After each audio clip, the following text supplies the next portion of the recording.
Now we're gonna start the back of the head, and like I'm gonna start from these side pieces. So yeah, when I'm starting like pieces like this that have like holes in the geometry, I like to start from the holes in the geometry, extrude out, and then connect those holes, and then kind of extrude out again. So as you see right there, make it, yeah, that way they're not destroying the geometry, and I can add the edge loops over there when I need to at the end, and it'll still keep a nice clean shape. So just yeah, in a shape like this, I use the modeling toolkit as well because I feel like it'll be too destructive to kind of just extrude along and kind of just try to follow the shape. So just basically getting the base forms to um before I start to make that second extrusion on top of the mesh, and I'm also getting this circular shape that that has this, I guess, this like pipe type thing, this hole up in the back of his head. So just going in and making those shapes.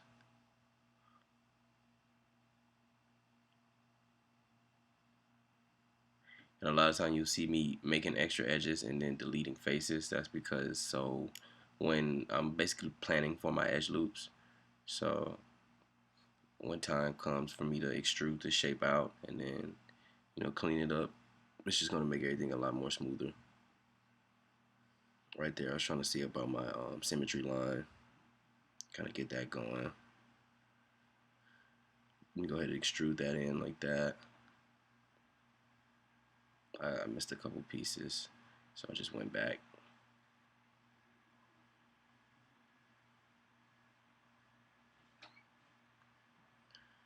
And yeah, I kind of wanted that flat. It seemed like that piece was flat, so I wanted to go back and make that piece, a straight piece. And as I said, just basic, basic extrusions, basic vert pulling, you know, nothing extreme here. Just kind of going in and following the shape as it is.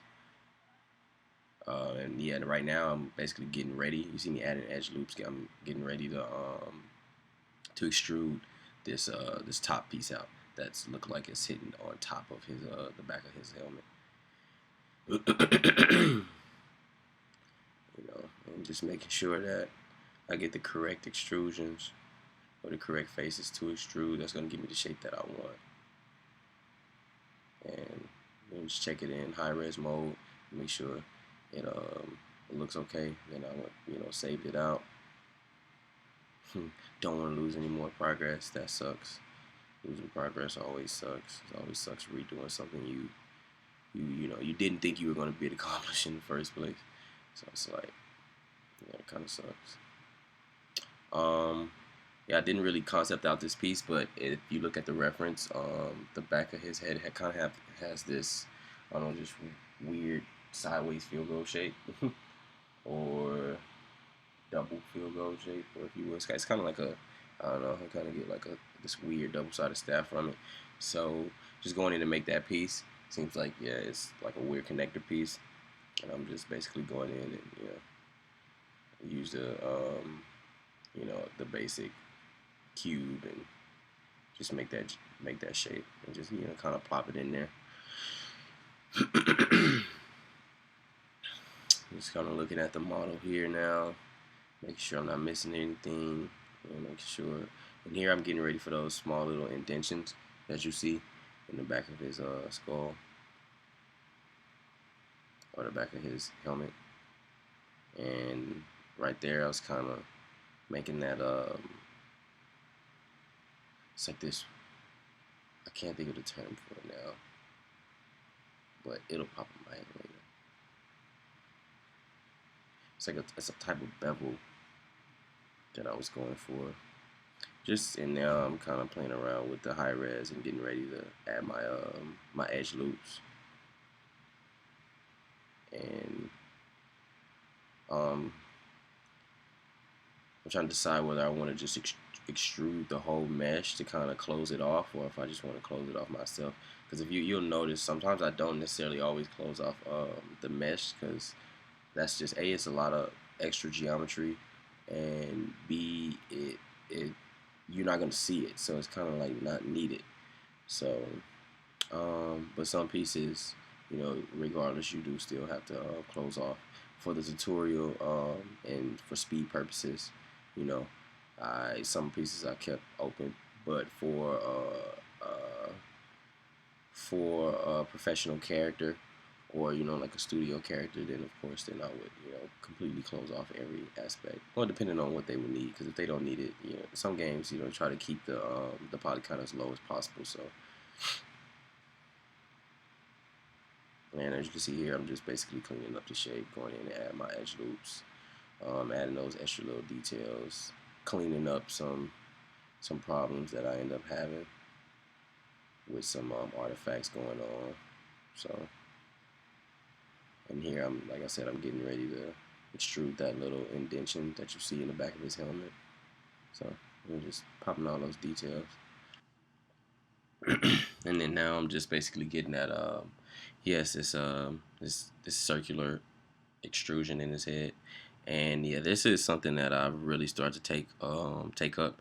It's just making a base, square extrusion, and then going in and cleaning it up with the sculpt geometry tool and kind of making it circular. That's become a big help for me. When it comes to modeling now, I love that Maya has finally implemented that kind of sculpting function. And here I'm just adding that small little detail, but I was like, I didn't like the way it looked, so I just left it alone. And also this part is the piece where it kind of feels like there's this I don't know, there's this like bar kind of on the back of his helmet, so just kind of plop that piece in there to give that extra last touch. And now I'm going to start jumping to the top piece and go ahead and knock that out really quick.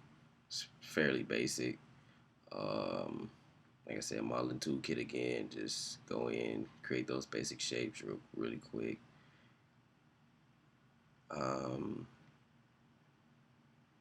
Making sure everything's lined up.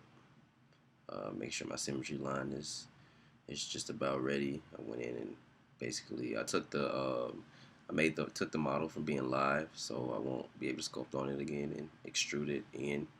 That way I wouldn't have any problems when I'm trying to move my geometry. And so yeah, just kind of going back and forth from that right now. Right now I'm just, instead of just using that live mode, now I'm just kind of just actually actively manually going in and making these shapes.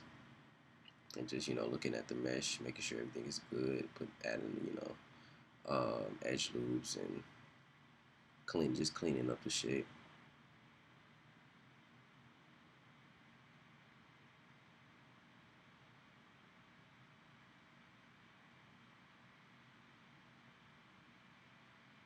Yeah, this piece wasn't too much to really do on this piece. It's not you know it's not much, not too much detail. It's a pretty simple piece, straightforward. And we're just gonna basically jump back to this under part of his helmet and go ahead and get that going.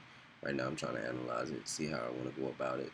So I figured that a good way to do this would be the modeling toolkit as well. Then I'll probably just do the same thing I did with the helmet.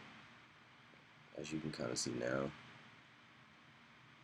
I just used the geometry to get the base shape of it, to make sure the placement was right, and I just kind of extruded along from there on out. That way everything can be nice and clean, and the way I want it. So just going in and blocking out the base of his the lower part of his helmet. Getting ready to do my extrusions and make sure everything works right. And like I said, that's basically this whole character's process. It's just kind of basic extrusions and just massaging shapes to get what you need. That's kind of, yeah, that's another thing I love about Maya too. It's just you don't need a lot. You just need what you need, if that makes any sense. Going in and popping some of these shapes out to get a little more, make it read a little bit more for when we go into high resolution mode, 3 mode. Adding edge loops is in there as well, giving it a little more detail, a little more shape.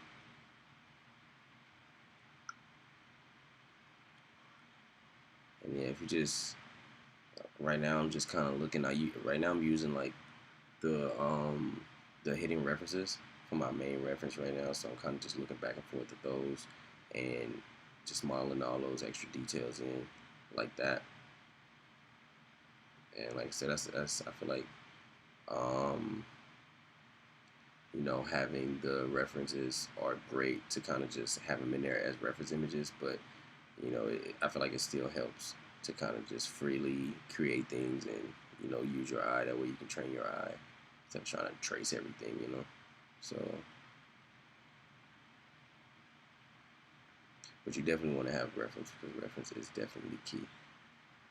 And now we're gonna go for the face. This part kind of scared me a little bit because there was just so much going on. But when you actually kind of pause for a minute and actually look at all of the shapes, it was fairly easy. It was pretty simple once I actually got a grasp of what was going on. So I just started off with a basic square, kind of extruded that out to give this nose type feel. I feel like that's the main shape. Once you get that shape, everything else won't necessarily fall into place, but it'll help you a lot better. So right now I'm just kind of analyzing and trying to figure out that um, the mesh comes out and then kind of extrudes down, and then basically there's just more extrusions on top of that. So it's kind of just a couple of layers of extrusions, and then a couple of holes in there for the pieces to for you to put connector pieces in. And yeah, once I kind of understood that concept, then it was just I just hit the ground running from there. So, and that's what I'm doing right now. Right now, I'm making those basically those indentions, but I forgot an extra extrusion, which kind of creates that hole that you see in the concept. And yeah, once I kind of made that extrusion, I was like, okay, yeah, now I definitely get the shape, and just went from there. So now I'm setting up for the second extrusion, basically. Um, and a big reference for this one was the 3/4 view. See, this is what I mean about having references. Why reference is so great, because all I did was strictly use the 3/4 view, and I just went off there. As you notice, I don't even follow the original mesh, the base sculpt. I'm just kind of looking right now and trying to figure out how to accurately clean and get all of those shapes where they need to be. And once I do that, then you'll see me go back and add the edge loops. And I try to keep it as base as I possibly can before I go ahead and start adding edge loops, because they can get pretty crazy once you start adding edge loops and once you start adding holding edges. So um, now I just about got the basic shape. So now I'm kind of going in and trying to figure out those extra smaller details that that that are kind of they're not depicted um, as big as the main forms. So just going in and trying to figure that out, and also trying to make sure I stay accurate and keep clean geometry. And here you'll see me kind of pushing and pulling and getting closer to the actual design and the actual scope now that I have the base for it.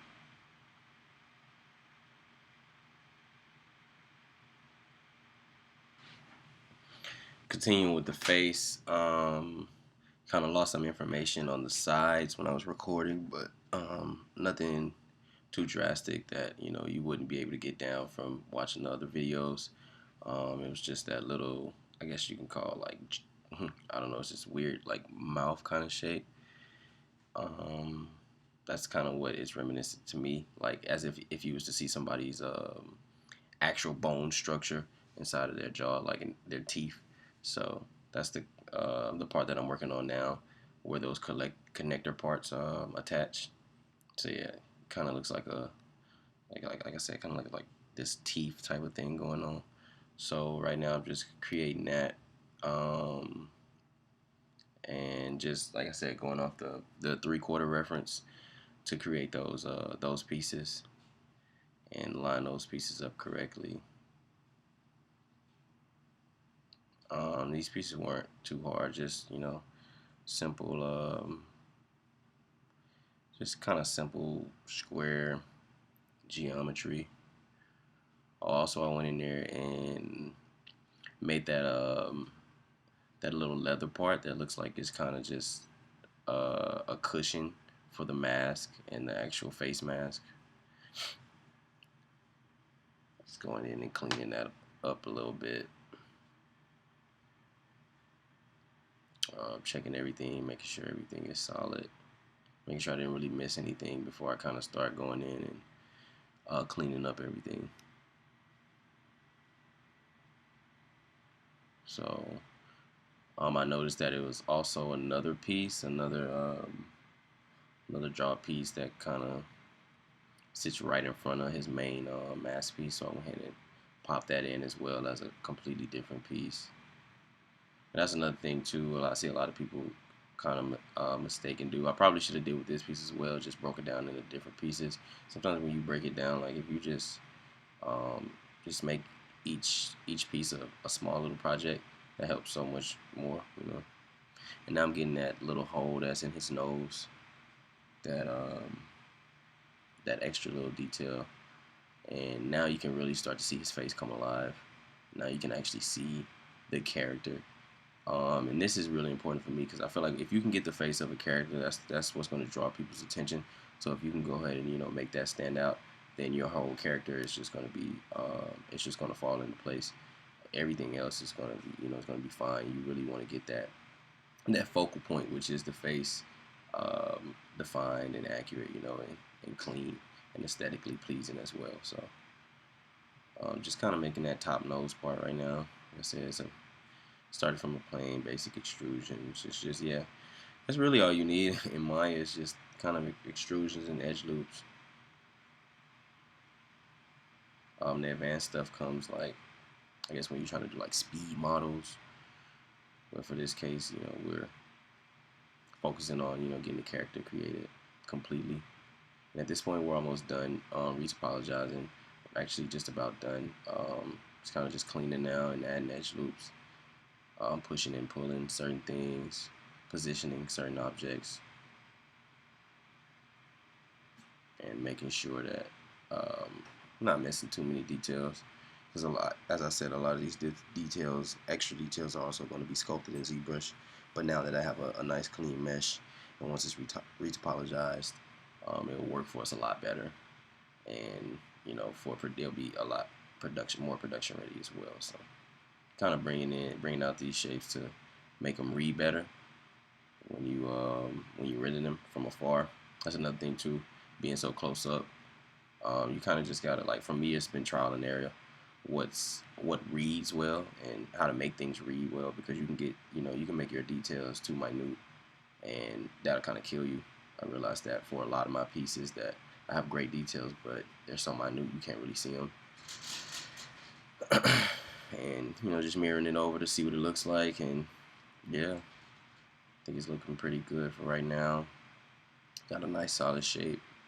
Went back in there, I forgot a couple things. Alright guys, so at this point your helmet should kind of look like this once you mirror it over. You might have to kind of what's the word I'm looking for? Scale. I'm sorry about that. You might have to kind of scale the pieces to kind of get what you want, but that's fairly easy. It's just once you mirror it over, you just kind of keep pushing and pulling until it looks about the width that you want it. So it should look something like this. And yeah, stay tuned for the next video, and we will go on with the character and proceed to the next step. So